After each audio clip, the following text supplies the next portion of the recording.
Judge rules the administration's attempt to suspend SNAP is unlawful. Good afternoon, everyone. I'm Kira Phillips. 42 million Americans are at risk of going hungry in less than 24 hours because federal funding for SNAP benefits will stop due to the ongoing government shutdown. But now a judge in Boston says the administration needs to at least authorize reduced SNAP funding by Monday.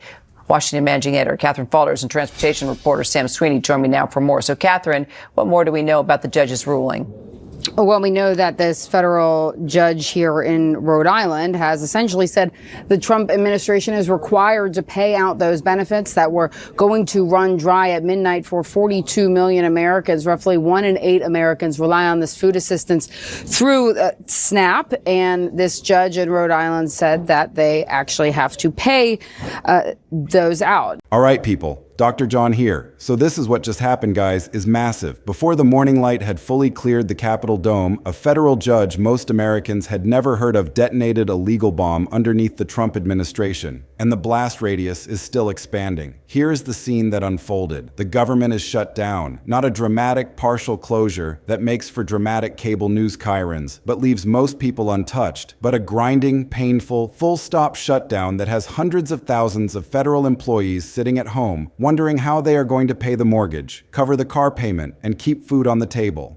The White House says it has started laying off thousands of federal workers. This comes as the government shutdown now is in its 10th day with no end in sight. Trump administration budget chief Russ Vought posted on X saying, quote, "Rifts have begun." RIF stands for reductions in force, meaning they are permanently cutting jobs.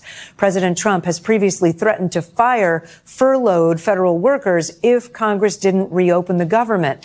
While Democrats and Republicans remain deadlocked, federal workers who are still employed are starting to get reduced paychecks. That started today. The air in the Capitol is already thick with panic and blame. Every politician pointing fingers at every other politician, nobody willing to budge, and the American people caught in the middle of a dysfunction spiral. Into this pressure cooker, this already explosive situation, walks a federal judge named Susan Ilston, and what she does next sends everything into overdrive. The administration had a plan that was audacious even by the standards of an era where audacity has become the default setting. During the chaos of the shutdown, while federal workers were already reeling from the uncertainty of furloughs and suspended paychecks, the administration intended to permanently lay off thousands of them. Not temporarily furlough them with the promise of back pay when the shutdown eventually ended, but actually, permanently, irreversibly eliminate their positions. The timing was brutal. The optics were worse. It looked, to anyone watching with clear eyes, like using a national crisis as cover to do something that would be politically impossible under normal circumstances. We're learning more about the 4,000 workers laid off last night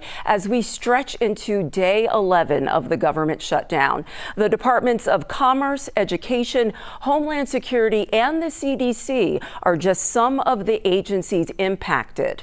According to the New York Times, layoff notices were emailed just before 9 p.m. It was reported that staff were told their roles were no longer needed or too similar to other positions within the agency. Those impacted at the CDC include scientists working on respiratory and chronic diseases, injury prevention, and global health.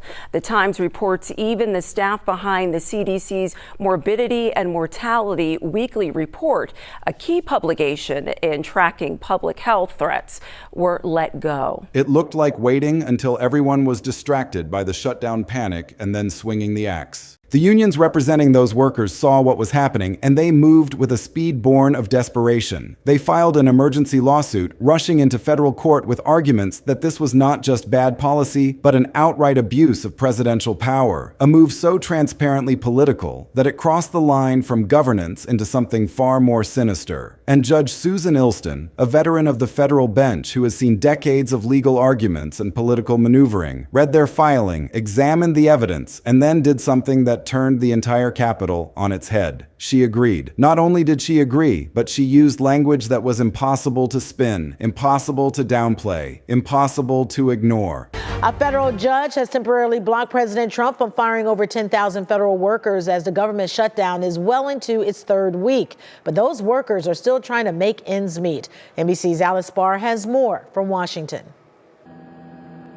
As the government shutdown drags on, the stakes are ramping up. We're getting rid of a lot of things that we never wanted. And prompting a new legal battle. A federal judge temporarily blocking the Trump administration from laying off federal workers during the shutdown, even as White House Budget Director Russell Vought promised to pick up the pace from the 4,000 already cut this shutdown. It could grow higher. I think we'll probably end up being north of 10,000. Vought is a longtime advocate for shrinking the federal government, and Democrats argue the new threats are a continuation of his plan all along. These employees have been traumatized, in Russ Vought's word, by this administration since Inauguration Day. These are illegal firings. 2 unions sued to prevent the firings that a federal judge in California has now agreed are illegal, writing in part that the Trump administration has, quote, taken advantage of the lapse in government spending and government functioning to assume that all bets are off and the laws don't apply to them anymore. She ruled that the layoff plan appeared to be politically motivated, and with those words, she blocked the entire thing cold. The moment that ruling hit the wires, the Capitol erupted. Not quiet concern, not measured statements, eruption. Full scale, no holds barred, everyone pick a side and fight meltdown. Because a federal judge just looked at the President of the United States and said, in essence, I see what you are doing, I see the game behind the game, and I am shutting it down right here, right now, before you can do any more damage.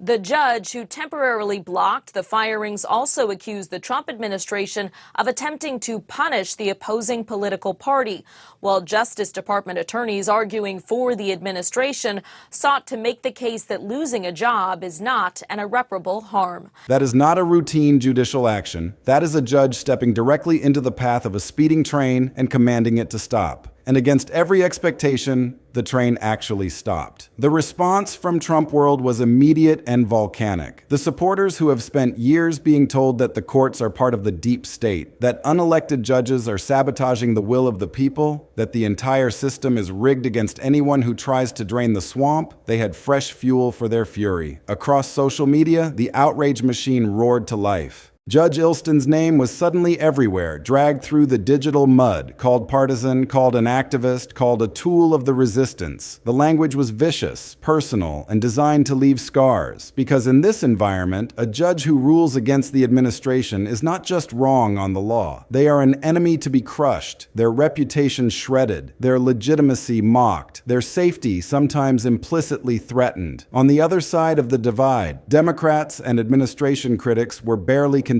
their glee. Here it was, in black and white, signed by a federal judge, the validation of everything they had been arguing for years. Proof that the president had a vendetta against federal workers. Proof that he was willing to abuse his power during a crisis. Proof that the authoritarian tendencies they had been warning about were not hypothetical, but actually manifesting in real time, in ways that affected thousands of real human beings. The ruling became an instant talking point, a weapon to be deployed in every interview, every press conference, every fundraising email. It was the gift that kept on giving, a judicial condemnation wrapped in a bow and delivered at the worst possible moment for the administration. But to understand why this ruling detonated with such force, you cannot just look at the ruling itself. You have to look at the landscape into which it landed. The government is shut down. That means federal services are frozen, national parks are closing, agencies are operating with skeleton crews. And most critically for millions of American families, there is genuine fear about whether benefits like SNAP, the food assistance program that keeps hunger at bay for the most vulnerable, will continue to flow. Other judges have already had to step in and issue emergency orders just to keep those benefit payments going. The Capitol is a snake pit of recriminations over who caused the shutdown and who is refusing to end it, with each side deeply entrenched and nobody looking for an exit ramp. Now, into that already apocalyptic atmosphere, you introduce a ruling that says the president tried to permanently fire thousands of workers while everyone was distracted by the shutdown. It is like throwing a grenade into a room already full of gasoline fumes. The explosion was inevitable. The unions who brought the lawsuit made a very specific legal argument, and it is worth understanding because it gets to the heart of why Judge Ilston ruled the way she did. They did not just argue that the layoffs were mean or poorly timed or bad for morale. They argued that using a government shutdown as a pretext to permanently restructure the federal workforce was a violation of the fundamental bargain that shutdowns represent. A shutdown is supposed to be a temporary funding gap. It is an emergency, not an opportunity. Workers who get furloughed during a shutdown have historically received back pay when the government reopens. Their jobs are protected. Their positions remain. The pain is real and immediate, but it is not permanent. What the administration was attempting, according to the unions, was something fundamentally different. They were trying to use the confusion and panic of a shutdown to permanently eliminate positions in a way that would be politically radioactive if attempted through normal channels.